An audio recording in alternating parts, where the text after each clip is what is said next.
그리스도 안에서 사랑하는 형제자매 여러분, 예수님께서는 스스로를 사람의 아들 인자로 소개하셨습니다. 또한 스스로를 하나님의 아들이라 밝히셨습니다. 오늘 설교를 통해 하나님의 아들 곧 하나님이신 예수 그리스도를 묵상해 보겠습니다. 예수님께서는 스스로를 인자라고 말씀하셨습니다. 인자는 사람의 아들을 일컫는 한자입니다. 사람의 아들은 사람입니다. 콩 심은 데 콩이 나듯 사자의 새끼가 사자이듯 사람의 아들이라는 자기소개는 자신이 사람이라는 말입니다. 예수님께서는 자신을 스스로 사람의 아들, 즉 인자라고 칭하셨던 것처럼 스스로를 하나님의 아들이라 말씀하셨습니다. 사람의 아들이 사람이듯 하나님의 아들은 하나님이십니다. 하나님의 아들 예수님은 하나님이시며 육신으로 오신 하나님이십니다. 예수님께서 공적 사역을 시작하시자 마귀는 이 부분을 집요하게 물고 늘어집니다. 네가 하나님의 아들이면, 예수님께서는 사람의 아들이면서도 하나님의 아들이라는 사실을 성경 말씀을 통해 스스로 믿으셨습니다. 그래서 마귀의 3번의 질문에 대해 성경 말씀으로 이겨내셨습니다.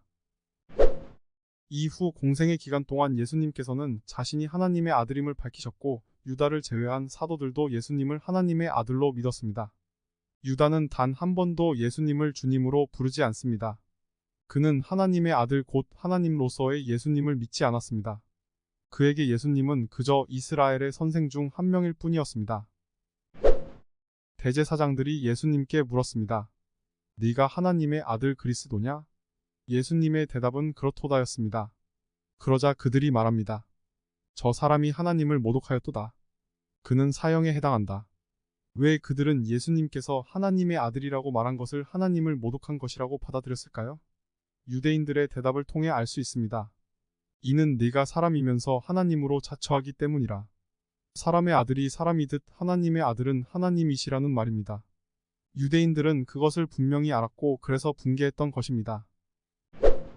예수님께서 승천하신 후 빌립이 침례를 준 에티오피아 내시도 예수님을 하나님의 아들로 믿었습니다. 요한이 요한복음을 기록한 목적도 마찬가지입니다.